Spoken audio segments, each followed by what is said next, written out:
আপনি আপনার কোনো ন্যাক উদ্দেশ্য, ন্যাক স্বপ্ন, আপনার কাঙ্ক্ষিত কোনো আশা আকাঙ্ক্ষাকে সফল করতে চান, প্রতিফলন করতে চান, তাহলে আপনার পরিশ্রম, ধৈর্য, অধ্যবসায়ের সাথে সাথে আপনি সবসময় আল্লাহ পাকের কাছে ফরিয়াদ করে যান। আল্লাহ পাকের প্রতি পূর্ণ তাওয়াক্কুল রেখে, ঈমান দৃঢ় রেখে ফরিয়াদ করে যান। বারবার আপনি দোয়া করে যান আল্লাহ পাকের কাছে আপনার কাজটা যাতে সফল হয়। দেখবেন আল্লাহ পাক যদি আপনার কাজে রাজি খুশি থাকেন, ইনশাল্লাহ আপনি সফল হবে। আপনি সফল হবে। আপনার নিজের প্রতি আপনি দৃঢ় থাকবেন। আপনার কাজটা আদৌ আল্লাহ পাকের কাছে গ্রহণযোগ্য কিনা, আপনার কাজটা ভালো কাজ কিনা, আপনি ভালো কোনো কাজে সফলতা চান তো আপনার পরিশ্রম, ধৈর্য, অধ্যবসায় এসবের পাশাপাশি আপনি আল্লাহ পাকের প্রতি প্রতিনিয়ত আপনার সফলতার জন্য দোয়া চেয়ে যান, দোয়া করে যান। একবার না একবার আল্লাহ পাক আপনাকে সফল করবেন ইনশাল্লাহ। মানুষ আপনাকে মূল্যায়ন না করুক, মানুষ আপনাকে মূল্য না দিক, তাই বলে আপনি নিজেকে কখনো মূল্যহীন করবেন না। হ্যাঁ, আপনি নিজেকে কখনো ছোট করবেন না। আপনার কাছে মনে রাখবেন, আপনি আপনার কাছে অনেক দামি।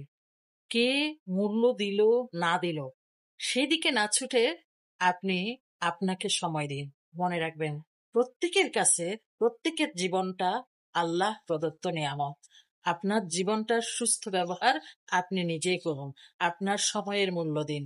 মনে রাখবেন, যার কাছে আপনার গুরুত্ব আছে তার পিছনে আপনি সময় দিবেন। হ্যাঁ, আর আপনার জীবনে আপনি প্রায়োরিটি তাকেই দিবেন যার জীবনে আপনি গুরুত্বপূর্ণ, যার জীবনে আপনি দামি কিছু, তাকেই আপনি গুরুত্ব দিবেন। হুম। সকল বিপদে, সকল পরিস্থিতিতে নিজেকে শান্ত করার জন্য, নিজেকে স্থির রাখার জন্য, নিজেকে প্রচুর ধৈর্যশীল রাখার জন্য বলুন, আল্লাহ পাক যা করেন ভালোর জন্যই করেন।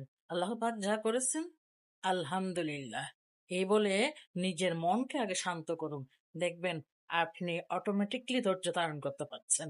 হ্যাঁ, ধৈর্যের চেয়ে বিকল্প আর কিছুই নেই। পৃথিবীতে অনেক কিছু ঘটে যাবে অনাকাঙ্ক্ষিত আপনার জীবনে, আপনার পরিজনদের সাথে, আপনার ফ্যামিলিতে অনাকাঙ্ক্ষিত অনেক কিছুই ঘটে যাবে। তাতে নিজেকে ধৈর্যশীল, স্থির আর শান্ত রাখার জন্য সবসময় বলবেন, আল্লাহ পাক যা করেন ভালোর জন্যই করেন। আল্লাহ পাক যা করেছেন আলহামদুলিল্লাহ। বাস, এইটুকুন আপনি আপনার ইমানে দৃঢ় রাখতে পেরেছেন তো সব পরিস্থিতিকে মেনে নিতেও পারবেন ইজিলি, আর সবসময় নিজেকে শান্তও রাখতে পারবেন ইনশাআল্লাহ।